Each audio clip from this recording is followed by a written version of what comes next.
My guest today is Ciara Conlon. Ciara, you're most welcome as a guest speaker on the GYFT Show.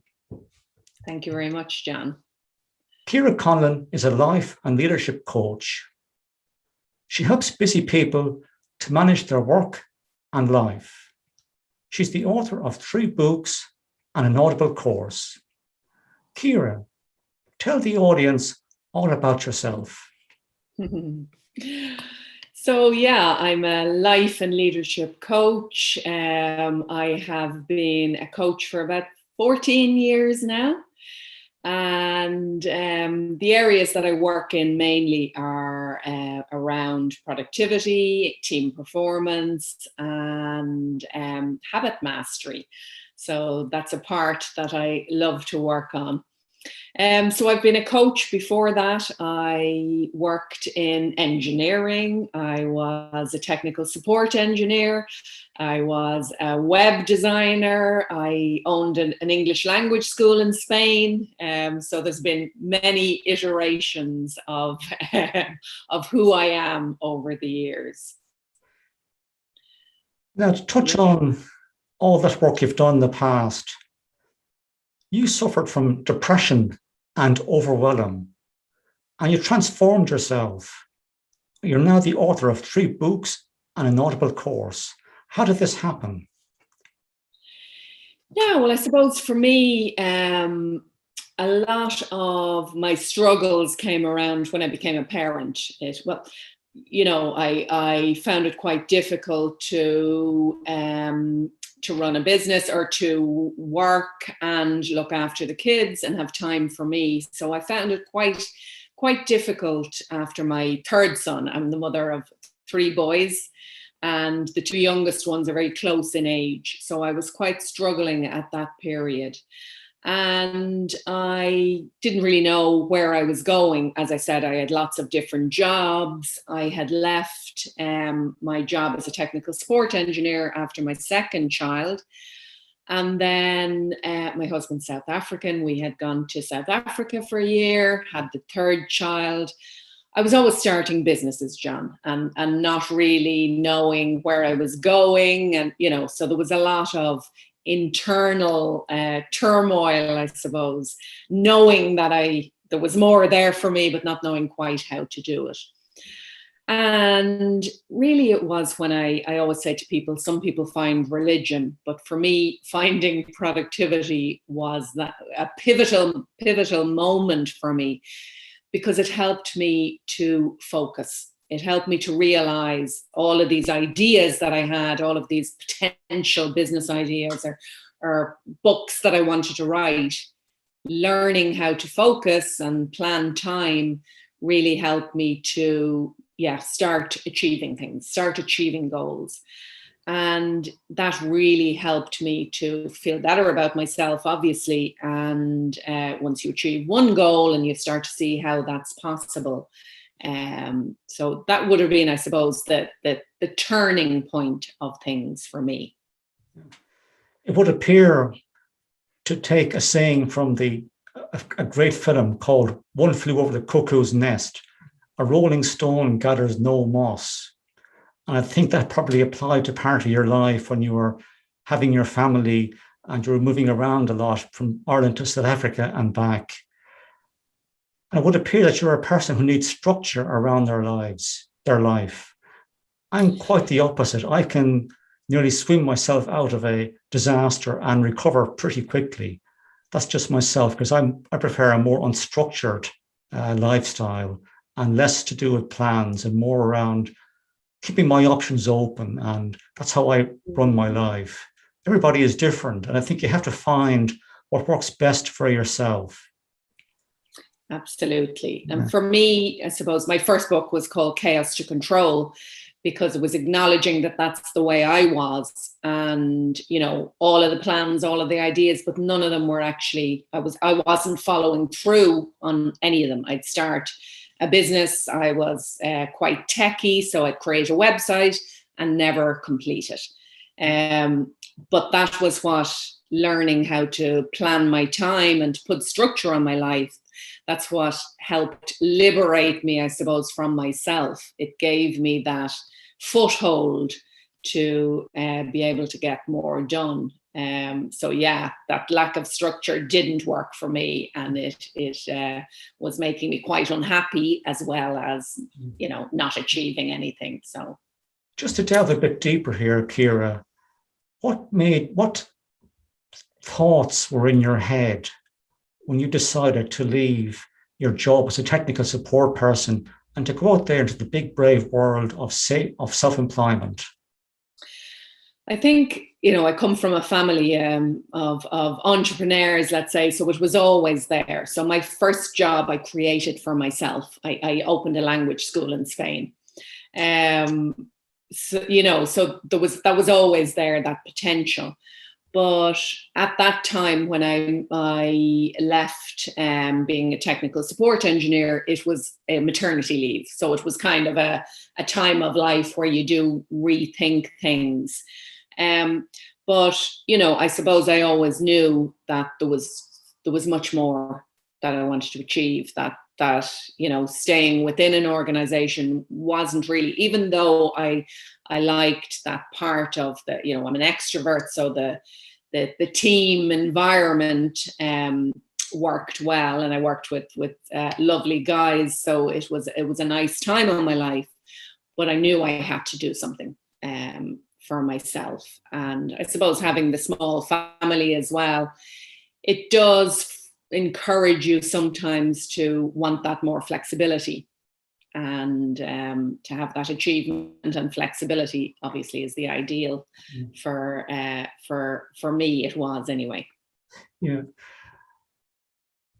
Could I just ask a question here? You're probably working for a company where there was support available to you, whether it was accountancy support, IT people, HR people, and then when you went out into self-employment, that support wasn't there. You had to think for yourself.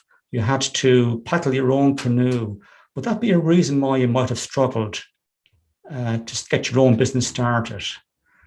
Yeah, I mean, it's always, having so many different areas, and it still is. I've been a self-employed for many, many years, but there are areas that I don't do so well, like sales wouldn't be a favorite, So there is that downside of having to wear all the different hats. But I think over the years, you start to realize what you're good at and what you need help at, and get that network around you of people who can support you. With maturity, you learn you can't do it all, because my job is to speak and to coach, and it's not to run the business. So of course, being a one-man show, there's a lot of stuff you do have to do, but you get to the stage where marketing is for somebody else. And those other parts and the accounts are definitely for somebody else. So yeah, it's I suppose a maturing phase it was for me. It took me a while, but I did get there. And I think also people can too often they come up what they think is a great idea to start a business. But when they actually go out there and try to get their business up and running, their idea fails because it doesn't connect with people's emotions, or people don't see a demand or a need for their service. And that happened to me there a couple of years ago when I started a cloud computing business. I thought, oh, great, I'm off. I'm going to make a big sum of money out of this business. And then I realized there was a lot more competition out there, and the profit margins were wafer thin. And what I learned from this is never rely too much on secondary research. You have to get out there and pound the pavements and speak to people. And sometimes you have to accept the hard truth. And if somebody says to you, John or Ciara, that idea of yours, it's not sustainable. You have to take it on board and run with it and be prepared to change. Has that been your experience in life with your own business setups? Yeah, So I suppose going back to other businesses that I might have started would have been just head first into what I thought was a good idea, even back to my first business, which was a language school. Our location was wrong. So we didn't put enough research into where the market was. It was a case of what we wanted and where we wanted it, without considering the client or the customer.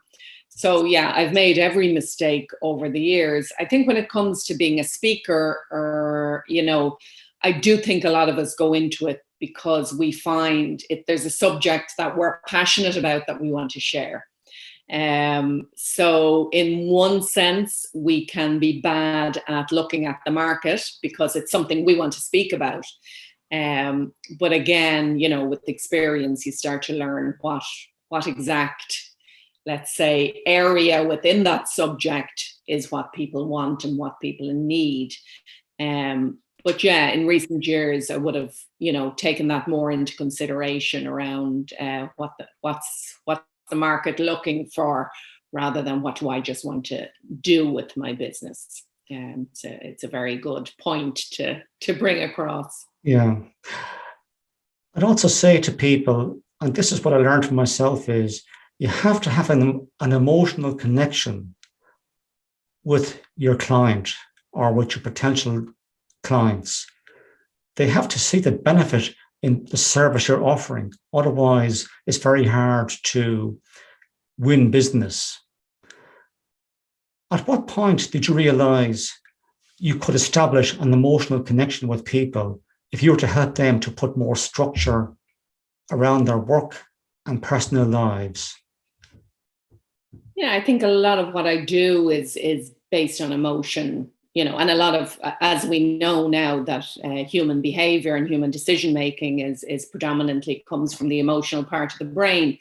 So even without, a lot of the time you don't have to even think about that too deeply when the subject matter is about helping people change their lives. So what I do is help people, on one side, it's all about helping them get organized, but getting organized is not just about putting systems in place and being more productive. As you say, there's a much more emotional element to that, because when people are disorganized, they generally are suffering some form of stress or anxiety and overwhelm, and this can be affecting their personal lives without them really connecting or realizing that this is what is causing my, maybe family stress or family pressure or lack of balance in your life. So there are so many areas that it does touch on.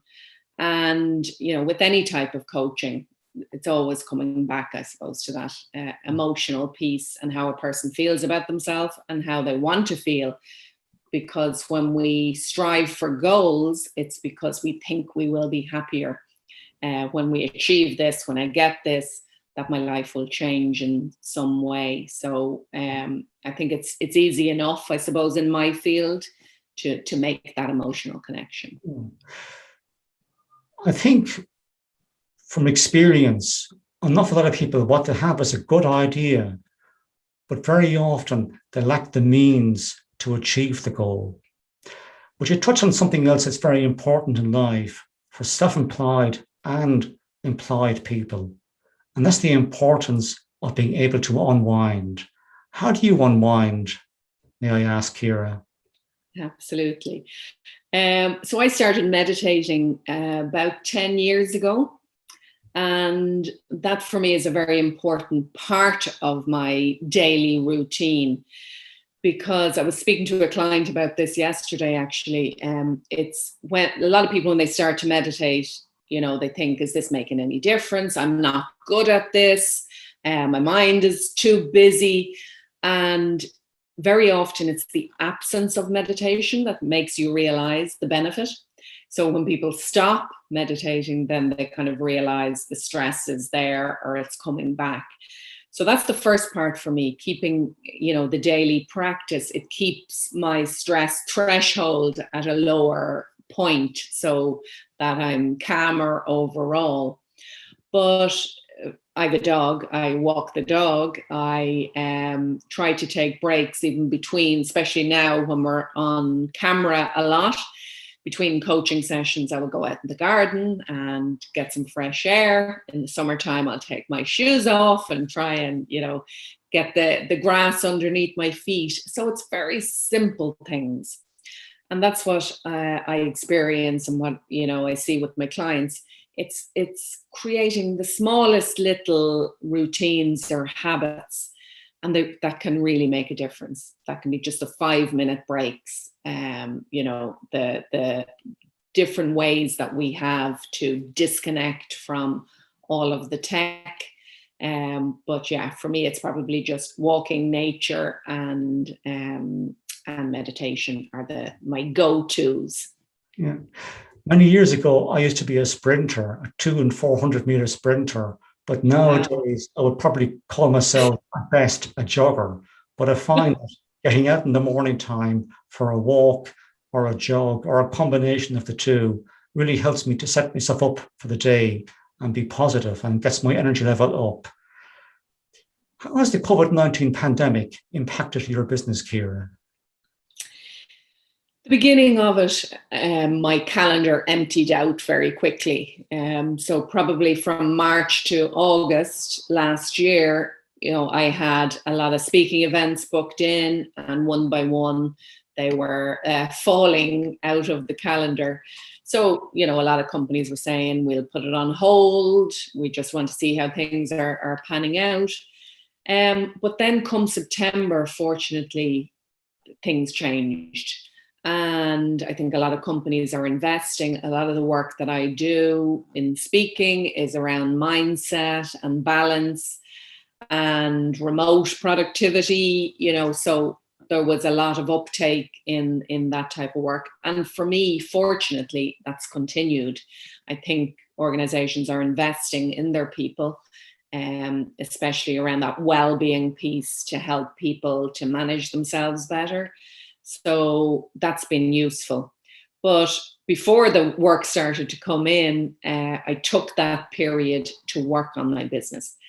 And I was lucky enough to get the Leo grant, the trading online. So I upgraded a lot of my online programs, and I took that time to rebrand and to, really rethink where I was going. So for me, it's been quite positive, obviously within the confines of what we're going through and the struggles we're going through as a community, and as a country and as a global nation. But, as regards my business, it has helped me to reset, rethink, and start afresh. Yeah, in my own case, I started my professional speaking and career coaching business in February 2020. And the next thing, we had COVID-19 in Ireland and throughout Europe. But overall, it has been a very positive experience the past 13 months for me. And I've grown a lot as a professional speaker and career coach. And like yourself, Ciara, I've put a lot of investment, time, and effort into building my intellectual property, getting my e-commerce website in place, and I'm very hopeful for the future. But having said that, I am aware there are a lot of people out there who are struggling, and we have to be cognizant of that at all times. And hopefully things will get better across the board for everybody as we get the vaccinations rolled out. Is there anything else you'd like to say to the audience? How can the audience reach you? Yeah, my website is my name, ciaraconlon.com. And I'm on most social media platforms. So yeah, easy enough to find me. Your contact details will be on this video. This concludes today's GYFT Show.